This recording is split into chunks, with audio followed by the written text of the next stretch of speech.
Welcome into the Gashouse Gang. We have a busy day today, man. We always have a busy day in spring training because there's always something going on. For now, me and Matt Pauley, and obviously the Gashouse Gang is brought to you by Saliga Heating and Cooling, and of course, it's brought to you by my friends at Game Day Men's Health. I was just there earlier today, so I'm all set for the day. I'm all set for the week, man. I'm fired up, ready to get rocking and rolling. Because you need to be more fired up and have more energy. Know. I do, man. I do. Don't you? You don't want to see even the more juiced up version of me? Careful. Careful. Tom Ackerman may be joining us from Florida. He's obviously at the ball game down there. He's at Roger Dean Chevrolet Stadium and connection issues at the moment. So we may pop Tom in there. If we see that it's working, we'll get him going. And if it's not working, then, it's not working. We'll just deal with it. Bring your comments. Obviously, you can do that on any one of the formats that you're watching us on. We're on Twitter, Facebook, Twitch, YouTube. You name it. If you're watching it, you know where you're watching it. So feel free to jump in on the comment section. If you're on YouTube, do us the favor, the like and the subscribe. That just helps everybody know what's going on. We got a great number of viewers every day. We really appreciate it too, man. Every time we look up, we see the ticker going up, up, up. More and more people watching, more people downloading the podcast. We love you. Thank you. We appreciate it. And the like and the subscribe just helps everything move along. And by the way, do the same thing for the Bernie Show on YouTube as well. So what's up, Matt? Where do you want to start today, man? We got a lot of interesting things. We're going to talk a bit about the rotation, kind of the hopes and aspirations about younger guys, but also the significance of some of the older guys that are going to be there. We're going to talk a bit about the bullpen. Our good friend Bernie Miklas threw a couple things at us this morning from the Baseball Prospectus PECOTA projections. That's kind of down on the bullpen, which is interesting. Yeah. And then we've got some stuff on the offensive side. And I want to talk about Lars Nootbaar, who I heard in an interview yesterday on MLB Network Radio. They were talking a bit about his season, his offense, and things he's trying to do. So, and I think he's a critical part of the team's offensive production for this year. So, play a little roulette. Matt Pauley's choice. Where do you want to start, buddy? Let's start with the offense and Lars Nootbaar. All right, so let's get into this because obviously Lars is a guy that the team is counting heavily on. I mean, they just are. That's a fact. There's no other way around it. And he noted, I thought it was interesting. He noted in the interview that one of his biggest challenges is staying on the field. So we all agree with that. That's obvious. But he made some interesting points about what he does as a hitter and what his strengths and weaknesses are. And it's funny, he calls himself a no-tool player, but he runs well. He's got power, like he's not a no-tool player. But it's fascinating to me to see what he's thinking as a hitter, right? Because he's a smart guy. He's worked hard on his swing and building bat speed and doing all of that. But he made an interesting point about two words that so many of our listeners and viewers hate, and that's launch angle, right? But what he said is probably going to make people happy to a degree because it's an interesting concept. So what he said is he doesn't want to chase launch angle, which is a really good point. You can create launch angle with good habits, and I think we can kind of bring it. We're going to try to bring Tom in here and see how the connection is going. Tommy, do you hear us? Can we hear you? How's it rocking? Yeah, I think this was just more. You hear me? Okay. Yeah. Yeah, I think this was just my computer's been sitting here asleep for a while. So all right, well we're good to go and we're rolling, man. So we're talking about Lars Nootbaar and I could tell it was a Nootbaar conversation. Yeah, it was based off of his interview. He did one with MLB Network Radio when they did their Cardinals season preview, and it was interesting listening to him talk about the important things for his offense and his potential. But he brought up the concept of launch angle in the conversation, which we know sets fans off because they think it's a new thing. The only thing that's new is the term, because Ted Williams always said, hit the ball hard and hit the ball in the air. And that was 80 years ago, right? That's not a new concept. But what Lars said, which is interesting, and I think plays for our conversation, is he doesn't want to chase launch angle. In other words, you're not trying too hard to just create it. But he mentioned one thing that was fascinating, and this is something for all of us to keep in mind when we have this conversation. There are a lot of ways that you can hit the ball in the air, right? You can change the angle of your approach, right? You can have an approach angle that's working up toward the ball. And you can create that at a lot of places in your swing, including at the very beginning when you first start by getting low. You can create that by swinging at pitches up in the zone and not pitches down in the zone, right? Pitch selection is a part of hitting the ball in the air. And he also made another great point. He said his focus is hitting the ball out in front. So if the pitcher's this way and I want to hit it, I don't want to hit it here. I want to hit it out in front, because out front, your bat already has a natural upswing to it. It's just the swing. You're not doing that. It's just how it happens. And I think that this is kind of fun to me because Lars is smart. He's been paying attention and studying these things. And I think it's a good way to explain that it's not always what fans think it is when people talk about hitting the ball in the air. Juan Soto, wants to get backspin on the ball. So he actually, was taught to kind of swing down on it like that, which, does create a bit of a launch angle. And Juan Soto. Yeah, but he's not going down when he hits the ball. No. He's either flat or going up when he makes contact, but he starts down because he's starting with his hands high. Mm-hmm. So they have to come down. That's something that A-Rod says a lot too. And then people picture like hitting down on the ball, right, but you're not. When you hit the ball, you're going to either be flat or going up. Right. And I saw the interview actually happen. With Lars? Yeah, with Lars. I saw Jim Bowden and crew here yesterday. In fact, I had a fascinating conversation with Brendan Donovan. I thought he was very insightful, and I'll kind of save it for tomorrow night because it's on Countdown to Opening Day. Ooh. But he talked kind of in depth about his approach and how he thought he hit it on the ground too much last year. So how he is identifying through technology what he is doing in terms of pitch selection, chase, all those kinds of things, but also how to elevate the ball a little bit more and get more line drives. Donovan's, as you know, a student of the game and so very, very intelligent and goes in depth on all those things. But yeah, that's the thing. And I know that fans are frustrated because we're frustrated. I mean, the Cardinals have not had a good offense. They have the lowest batting average. If you go baseball card stats, which most of us do in Major League Baseball right now in the Grapefruit League. But, they are identifying this entire time has been a process to identify what they need to do to be better over the long haul of the season. They have to improve the offense. And if they do that, guys, they could be interesting. If they do it last year, I think they're a playoff team. It was the one problem that stuck out all year. They had zero offense. Yeah. And, specifically to Lars, look, if you are the perfect swing automatically is going to lift the ball in the air. That's what you're going for in a swing. So Kevin, I think the way you say it, don't chase launch angle, but work on your swing so it kind of naturally happens. That's the way it should work. If somebody goes to the plate and all of a sudden they're going to do something weird and funky because they're going to try to lift the ball in the air, that's not going to work. And that's not what we're talking about. And I think when we do get into launch angle, that's what a lot of people think is going on, that literally people are kind of throwing their swings in the trash can and they're going to do some clownish thing at the plate just to lift the ball in the air. That's not what we're talking about.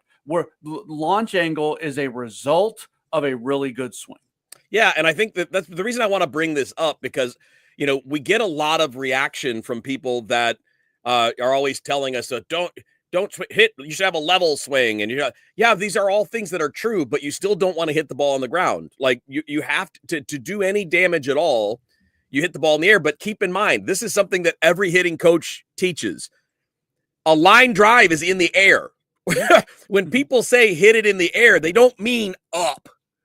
Although you kind of want that to hit home runs, but you're not trying to hit fly balls. You just don't want it on the ground. You want it to leave the infield in the air.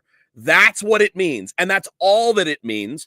And I think it's important, like when you talk to hitters or you talk to hitting coaches, they all get that. That's like when they're talking about it, they know exactly what it means. When a coach tells a player, we need to hit the ball in the air more, it really just means stop hitting ground balls. It doesn't mean hit the ball at a 35-degree angle straight up into the sky. And yes, there are mechanical things that can go into that, but most likely it's pitch selection. So using Jordan Walker as an example, right? Jordan Walker can hit the ball in the air more simply by not swinging at pitches down and away. You can't hit that pitch in the air. You're just not going to, or at least not with any frequency. But if you're staying and I looked at this yesterday, Matt, you saw it. I don't know if you did, Tom, but we had a guy pick a fight with me yesterday on Twitter because I like to argue, which I do. So whatever. But he was talking about see ball, hit ball versus having a plan and looking for specific pitches and looking for the ball in the zone. And I I quoted Aaron Judge talking about what he does. And Aaron Judge is simply just looking for pitches that are in spots that he can hit the ball in the air. He's not trying to lift the ball at his shins. He's trying to find pitches thigh high and above where your swing will naturally hit the ball into the air. And again, in the air doesn't mean a fly ball. It can mean that, but it can also mean a line drive into the gap. Right. And the Cardinals hitting coach, Brant Brown, has said to the guys, home runs are thrown, not hit. Great point. Yeah, absolutely. So that means absolutely you are looking to feast on somebody's mistake. It's not always that case, and you don't want to be looking for home run all the time. But what you're trying to do is look for exactly what you said. Aaron Judge is looking for something that he knows he can elevate, and if you're going to put it there, he's going to be ready for it. That's what they were trying to talk to Jose Barrero about. Their utility player that they think has a lot of potential and power potential, is that they want him to think that way, but not feast on home run the whole time. They do want him to shorten the swing and still look for that. So yesterday, for example, he delivers 2 runs with a single, but he hit the ball hard and he found a pitch that he liked, and he was able to elevate it and get it to a point where he was able to line it into the outfield and get the hit. This is something that I think is the approach that the Cardinals are going to try to take. No more chasing some of these things that just cannot be elevated. They just can't be. And ground balls can get through. Sure, it's going to happen. But if you hit the ball hard, why do we always talk about exit velocity? Why do we talk about hitting the ball hard? There are a couple of things. And one of the biggest ones is if you hit the ball with authority and the ball travels 100 plus miles per hour into the outfield, it's harder for the outfielder to get to. And it gets through the infield faster too. Yeah. Right. So you're going to be able to get that ball between the outfielders faster. You're going to be able to get it to the track, into the wall, and drive in runs. Yeah, it's a good point. And we'll close this segment on this comment. Bill makes a really good point. He means loft instead of lift, I think. But, when he's talking about the word launch angle, Bill's right. He says nothing new in this. It used to be called loft. That's right. Old-timey scouts from back in the Babe Ruth, Lou Gehrig, Joe DiMaggio, all these old school, the Musial days, when they would evaluate a guy that hits the ball in the air, they didn't say he had a good launch angle because we didn't have a measurement of it to call it that. They just said he had nice loft in his swing that would play for power. The idea is exactly the same as it's always been. The only thing that changed is the terminology and the measurement. That's it. That's what changed. But everybody has always known these things. And I guess we just get caught up in terminology. We get caught up in, don't do that. Well, scouts have been evaluating that forever with hitters, and it's always been a thing. Well, there's all these new numbers, and some of them are new, but then you say something called launch angle, which is something that has always existed, and all of a sudden people just lump that in with these other things that they don't completely understand. Yeah, and there are flaws in the modern game, and this is one of them. And like I said, we'll finish with this. Garland makes a good point. He says when you get to 2 strikes, you need to swing at pitches that are close to the plate, not be too picky, things that could be a strike. Yeah, I think we can all agree that the biggest flaw in modern hitting is the lack of situational approach.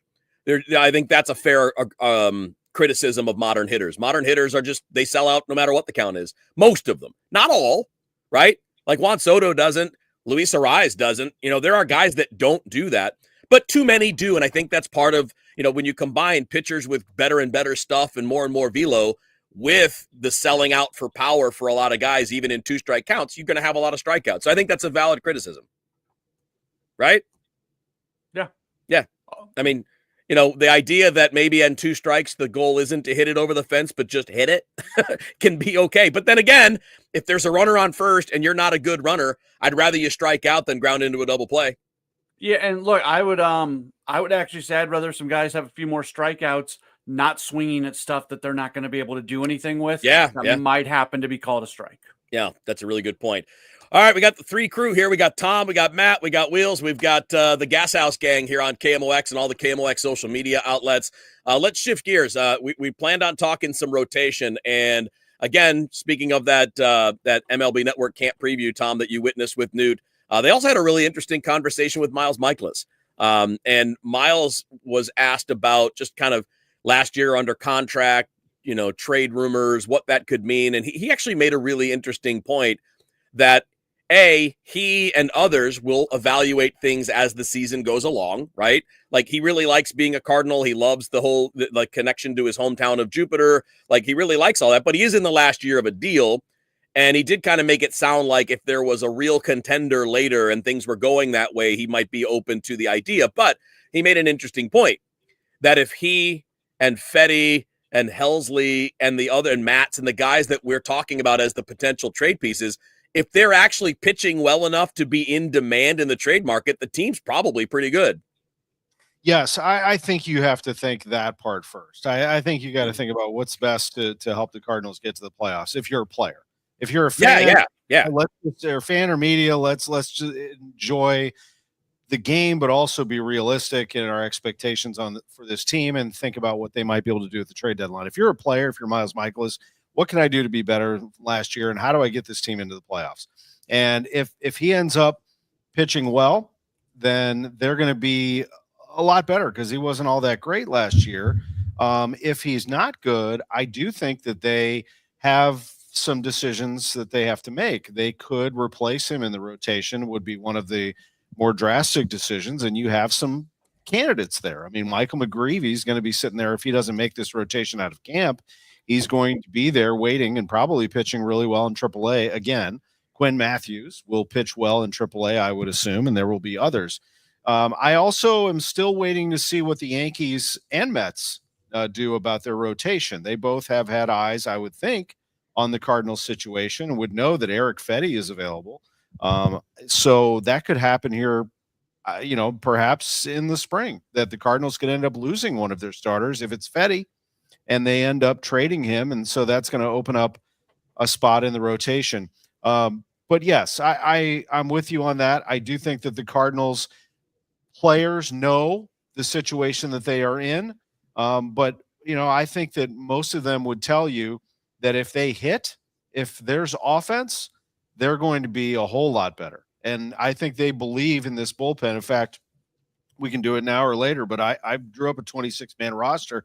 And the more I look at this thing, I'm like, this bullpen's pretty good. Based on what I don't know if the rotation is going to be great or not, although we have a lot of questions, but the bullpen's going to be pretty good, I think, again, even without Andrew Kittredge. So we'll see. Yeah, it's fascinating. And Matt, we'll get to the bullpen in a second because we definitely want to get to that because Bernie gave us some interesting things from the PECOTA projections, because I'm not a big fan of projections, to be honest with you, either good or bad, because they all tend to have gravity towards the center. Like as an example, almost every projection system has Wilson Contreras dropping off, and there's no reason for it. Like, there's no physical reason for it. His bat speed is not slower. He's hitting the ball as hard as he ever has.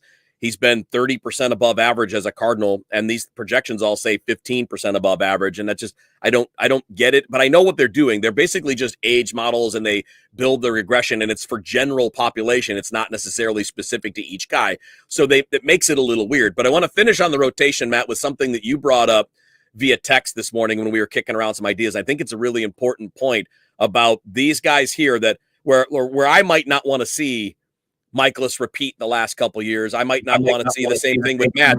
You made a good point about, like, there may be more to keeping those guys around, or at least most of them around, than we might think when we talk about this. Yeah, I think all of us have pretty much been like-minded in the sense that we want to see Michael McGreevy in the rotation. We want to see Andre Palante in the rotation. Or Liberatore, yeah. Yeah, I think we got a little fired up here in the last week or so when all of a sudden the legit possibility of Matthew Liberatore being in the rotation is something we've been able to discuss.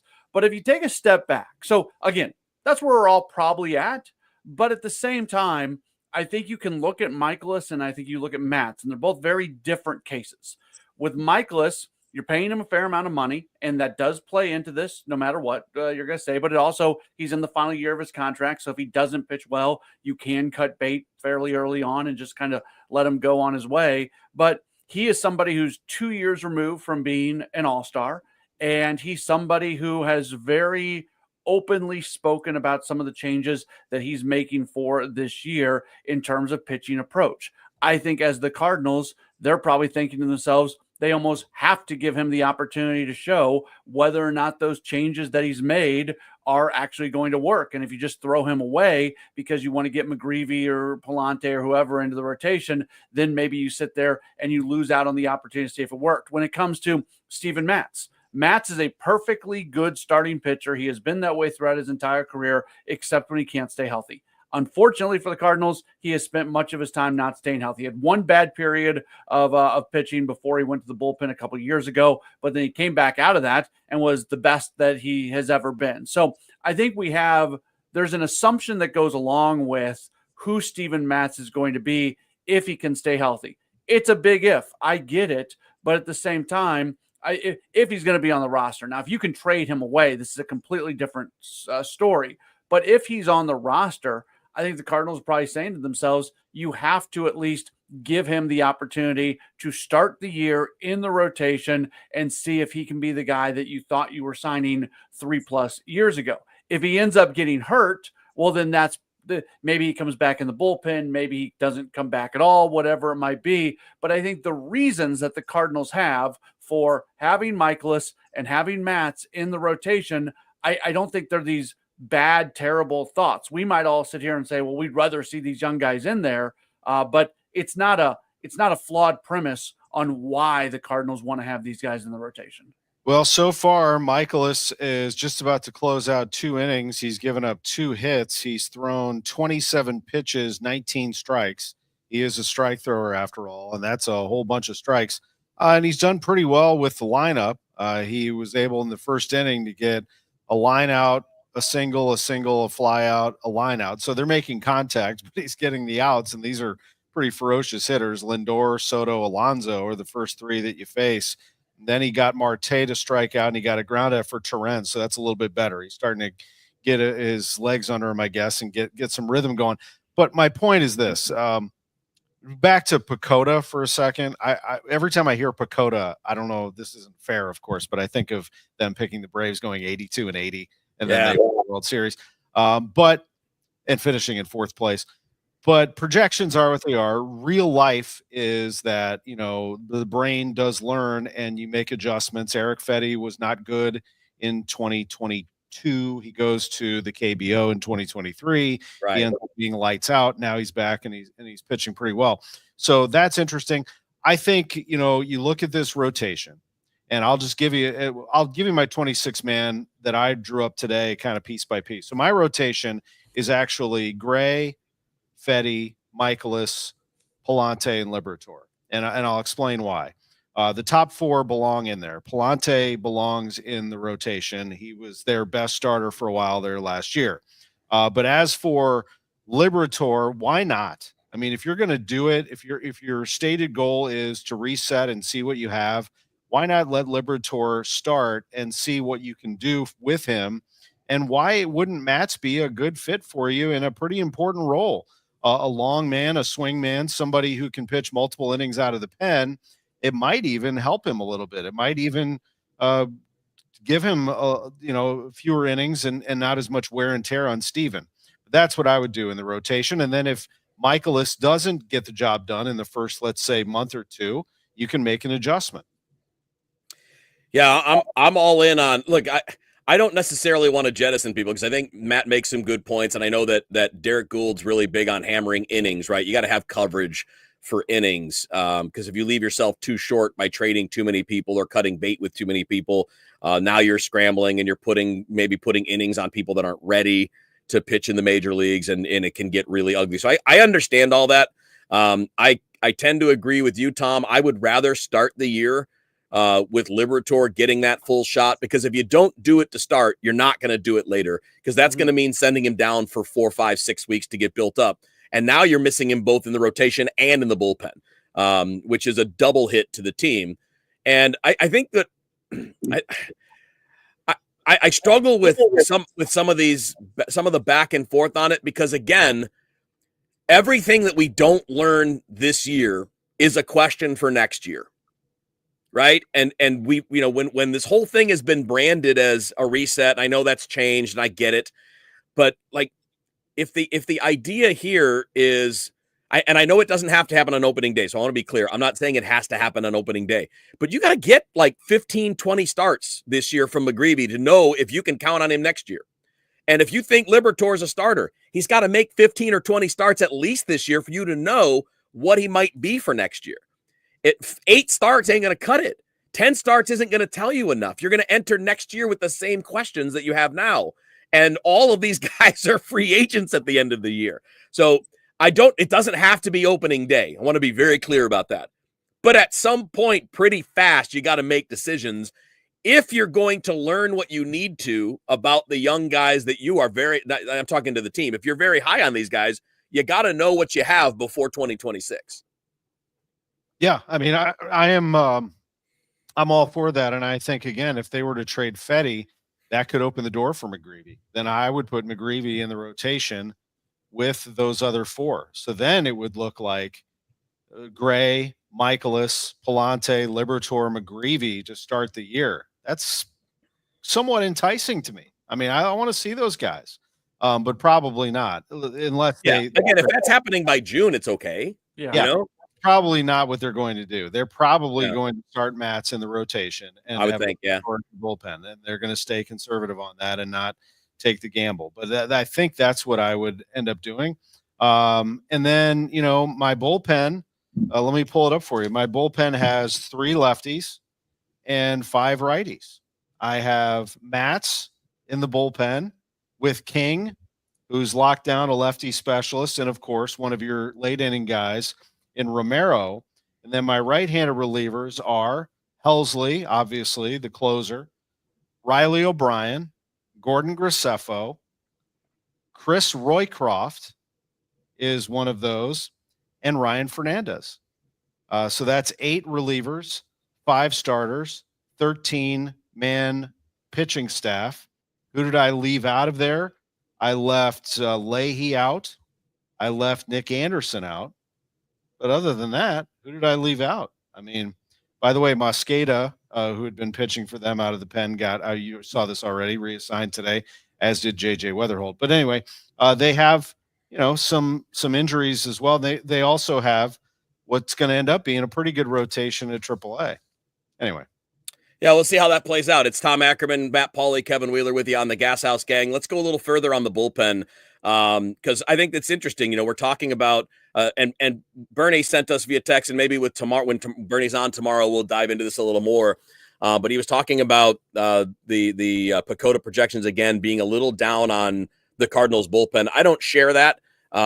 They have some concerns about Helsley. I don't share those concerns at the moment. Coming off the year that he did, looking at him in spring training, still throwing upper 90s, 100 miles an hour. I don't really have that. The only player really removed from that from last year is Kittredge, who was really good last year, but so were all of these other guys. But let me ask you guys this, because I'm a fan of the idea of Matthew Liberatore in the rotation, especially when we're trying to see what the maximum potential is of some of these younger guys, and he's still a younger guy. What does that do to the bullpen and when it comes to certainty? Because what I think when you list a lot of those names, Tom, and we've talked about it, Matt, there are a lot of guys there that are super interesting, right? Roycroft is mid-90s with elite extension. Riley O'Brien is upper 90s, with a potentially devastating slider. We kind of know what Fernandez is capable of, what Romero is capable of, what John King is. I mean, there's a lot of interesting things there. But if we take Liberatore out of the late inning mix, we go from 5 guys that we know to 4 guys that we know. And I'm not worried about it. I like the group, but there's still a good bit of unknown there. Yeah. So this is where I think 2 things kind of go against each other, because we've spoken so much about how it's very important this year for the Cardinals to get off to a hot start. I think that there are a lot of young relief pitchers that are going to be really interesting and really fun for the Cardinals moving forward, whether it's Roycroft, Graceffo, Roby, Munoz. Like, some of those guys are going to be on the opening day roster. Some of those guys are not, but eventually they're going to be in the Cardinals bullpen. I think Helsley takes a little bit of a step back this year, but just because he was like what he did last year was almost a statistical anomaly. I don't think he pitches well, poorly this year. I just think some bad luck probably goes against him because he had some good luck this year, but he's going to be really, really good and be one of the top relief pitchers and closers in all of baseball. But as you're talking about these young, unproven guys who I personally am really excited about, I think you guys are as well. Yeah. There could be some growing pains at the beginning of the season. So that would be the only area that I'm a little bit worried about the bullpen, because I can see a scenario where it takes a little while for those guys to come into their own for the first month and a half, 2 months of the season. Maybe it's not quite as consistent as you would like it to be, but I'm telling you, I think by the time we get to the All-Star break and to the trading deadline, this is going to be a bullpen full of guys who throw hard and strike guys out and have good stuff. And it's just going to be a big time strength. So that strength is going to come. I'm not convinced it's going to be that right on opening day. Yes. And I'm watching very closely, just working our way backwards. Helsley. And who are the other candidates to close? I think Fernandez and Roycroft. That's just me talking here. I think your eighth inning guy is Romero. And also O'Brien could work seventh or eighth. Graceffo is interesting. I think that he's the one to me where you just don't know what you're going to get, but I'm willing to roll the dice and see what he can do. And then, of course, I know who Matz is. This is me putting Matz in. Right. I know who Matz is. I know who King is. Now, the other thing is Michaelis, to me, won't be back next year. I think he comes off the books. I think Matz comes off the books. That's what, about $30 million? And Fetty's off too. And Fetty's off the books. So it's $30+ million there, close to 40. It's over 40 because Miles is 17 and Matt is 12 and Fetty's 7.5. So yeah, we're talking about a lot of money. Pretty good chunk of change there. But also you need to know what these young guys are going to do moving forward, because they're going to assume some roles too. And then you're going to go out and buy. So you gotta roll. This is the year. This is the year to see what your young guys can do. It's not going to run the train off the tracks. You've got to, make sure you have some backup. But I want to see what Graceffo can do. I want to see what Roby can do eventually. And you will have some injuries and some performance issues where you're going to have to call people up. I'm even curious, and I know that everybody's sold on Tink Hence being a future starter, but I always saw him as a possible reliever too. So I'd be curious to see what he could do just coming out of the pen every once in a while. Yeah, I'm basically at the point I'll be shocked if he's a major league starter. And it's not because of ability. He's super talented. But he's like 4 years in, he's never pitched 100 innings yet. Like, how are you going to get to be to the point where you can make 25, 30 starts going 5-6 innings a start when you're not even close to that yet? Guys, this isn't the conversation for right now, but let me just say it. Hence was one of the first cuts out of Major League camp. He lasted less time this year than he did last year. He's going to Double-A. He's not going to Triple-A. Like, they're trying to redo some stuff with him. We need to start pumping the brakes on Tink Hence. I'm not totally sure what's going on here, but the trajectory is not what you want it to be at the moment. No, he gets super talented, but you got to stay on the field. That's exactly why I'm saying I would have him at some point be on a path to come out of the pen. The starter thing, I see starters. I don't see Hence in that category because of what Kevin just said and what Matt just said. One, he's taken a little bit of a step back, and two, you're not seeing the innings load from him that you want. We got Matt Pauley, Tom Ackerman, Kevin Wheeler with you here on the Gashouse Gang. The Gashouse Gang is brought to you by Saliga Heating and Cooling, and of course, my friends at Game Day Men's Health. You can find them at GameDayMen'sHealth.com. I think this is an interesting way where we can kind of start to move toward the end of this. This show. I mean, there's so many interesting combinations of things that could happen over the course of this year. And there aren't a lot of things where we can say this right here is a certainty, right? I mean, like, I think Sonny Gray is a certainty. Fetty might be, probably, but we don't know, for sure, because it's only been 1 year that we've seen this guy. But I'd say my bet is on him being something similar to what he was last year. Based on everything we can see and measure. Helsley is a certainty. I think Contreras is. I think Wynn has a certain floor. He's not going to go below a certain floor, and I think his ceiling is great, but I don't know that we have the full evaluation on what he can be coming into this year. I just know that I'm high on his upside. I think he's got tremendous talent. Who else is a known? Who else is a yes? Who else is we know exactly what we're getting this year? What do you think, Matt? I mean, I think we talked about this yesterday a little bit. Like from a hitting standpoint, I think Contreras is really the only guy that is. Donovan to a certain extent, but there's the ifs. It's Noot if he stays healthy. It's Arenado if he gets back to his form. It's there's a lot of ifs. And not to take this back to the projection thing. I think projections are really good when teams have a bunch of guys that you kind of know who they are. Projections can't do a darn thing with the Cardinals this year because everything is the success is so built upon guys taking step forwards. The Walkers and the Gormans becoming middle of the order, legit run producing bats. Like there is no way to project who the Cardinals are going to be from a positive or negative standpoint. So I think that's the key here. It's there's just not a lot on this roster that you're really sure what you're going to get this year. No, there isn't. The only one I think you just mentioned him is Donovan. I think he's a sure thing. I pretty much know what he's going to do. I agree. Just while we're on the topic, these are my position players moving north. I've got 13 pitchers, 13 position players. My catchers obviously are Herrera and Pages. I think Pages is going to start opening day. He's been catching Sonny Gray. They think very highly of him. The pitchers love him.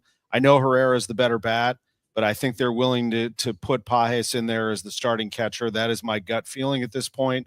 Herrera will get some ABs as a DH, but I think Pages is your starting catcher. This is my guess. Contreras, obviously, at first base. I think that his numbers could be better than we actually think. Donovan playing at second, but you're going to see Gorman there as well. They're both on the team. You will have Arenado, obviously, at third base. Mason Wynn at shortstop. Those two are going to play the most of the year at those positions. Noot is my left fielder. My center fielder is, drum roll, Victor Scott. Victor Scott's got to be it. And by the way, I put this out on Twitter and fans are like, oh, no. You know they're going to bring Ciani on and have him at center field.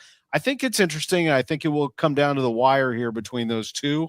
And, they know Ciani's defense, but his offense, I'm telling you, he's been passed by Scott. And for me, for my money, that's the whole point of this thing, again, is to give guys runway. Why not? Why would you not see what Victor Scott can do at the next level? And then Jordan Walker's in right field. By the way, Walker is getting closer. He did hit yesterday and hit a home run, by the way, on the backfield, Solly Marmol told us. But he also, is getting a little bit closer. Some sprinting was the last piece of the puzzle to make sure that he could get back to playing a game. And then you have Alec Burleson, obviously, is on this roster. And my two bench guys are both right-handed power hitters. One of them a better power hitter than the other. Luke and Baker. And I got Jose Barrero over Fermin. And my reasoning for that is I'm just, maybe I'm getting sucked into the Barrero, being tantalized by his talent, but he has the ability to play short. He's got a killer arm. He can play in the outfield. He can hit for power. And I think you give him a shot. And then you have Fermin if you want to go get him at some point to fill in a spot as a utility role. But those are my position guys: Herrera, Pages, Contreras, Donovan, Arenado, Wynn, Noot, Scott, Walker, Gorman, Burleson, Baker, and Barrero. If Fermin makes this team, I quit. What are we doing? If you have injuries and you need to fill in for a little bit here and there, that's fine. You got to go more for the upside, and you got to be able to play the matchups. That's what Barrero gives you. There's speed and pop there, even if he's not a good hitter, because he hasn't been. But he can play short and center field. When you can do both of those things, you have tremendous value. I think Hellman would be an interesting guy later in the year. He's not having a great spring, and he's still not really established anything. He's an interesting guy, way more interesting to me than Fermin. I think that they have a chance to put together a useful bench with Baker there and all that. And I think that's important. Like, The bench isn't just about who can play defense on one day here or there. The bench needs to be about how can you get better every day? What can we do every day with our bench to give us a better chance to win? That's the strategy. And it seems like it's heading that way. Yeah, and I would say to Tom, like, I agree with you on Barrero, but I don't think it's Barrero over Fermin. I think it's Barrero over Hellman, because you got to have somebody on the roster who can play at shortstop. And I don't think this team is overly comfortable with playing Jose Fermin at short, Brendan Donovan at short, like guys who could do it in a pinch. They're going to be much more comfortable with either a Barrero or a Hellman. So I think the roster spot comes down to those two guys, and clearly Barrero is outperforming Hellman right now. Well, I'm just telling you, Fermin's not going to. I don't have Fermin on my roster. You're good, man. You're good, man. We love you for that. He's fine and all that stuff, but I'm going with Barrero there, and so there really aren't that many hard decisions to make. I guess we're all in agreement. I mean, I don't know too much. It just depends. I mean, obviously, we got to see, like, Aaron here being a bit of a smart ass. Like, spring training stats don't matter. These guys don't believe spring training stats matter. You know what, Chachi? They don't really matter. They don't really matter until now. Until for like the next 2 weeks when it's major leaguers against major leaguers. It'll tell you a little bit more. If you can go look at any historical record that proves there's any connection to regular season performance and spring training performance, I want to see it, because I've never seen it. It doesn't exist. I've seen guys crush in spring training and suck in the regular season. I've seen guys suck in spring training and crush in the regular season. If you think spring training stats matter, you're goof. You're a goof, dude, because nobody in baseball thinks that. It can be a tiebreaker. If you got a young guy trying to break through, it can be a tiebreaker. But no, spring training stats don't matter. It doesn't matter what Sonny Gray's ERA is in Jupiter. It doesn't matter. I actually like Aaron because he spends 45 minutes with us every single day. And I think that is awesome. He's the best, dude. I love fighting with people too. I appreciate his dedication, and I also admire his ability to be negative about the Cardinals. Like, not one thing. Like, it is like from wit down, everybody sucks. And that's fine. Like, I mean, not everybody's gonna be. I like to be a little more balanced, where I think certain things are not great, but certain things have some potential. It's a baseball team that I think has a chance, but everything's got to go right for them. I mean, if you're being realistic, and Matt, you've been down here seeing it. Kevin, you've been watching very closely. They're good, not great. I mean, I kind of, it's almost like I felt like them last year, honestly, where I last thought year is the vibe that I have, and we got to, and then they can prove one way or the other, better or worse. Yeah. Right. Yeah. Yep. Mm-hmm. Yep. Yeah, for sure. All right, boys, that's going to wrap it up for today. We ran a little long, but then again, we always do. What's new? You boys have yourselves a fine day. Tom, enjoy the ball game down in Jupiter. We'll have the Gashouse Gang again tomorrow, noon, right here on all these same places that you're watching right now. You guys have a great one. We're wrapping it up on the Gashouse Gang.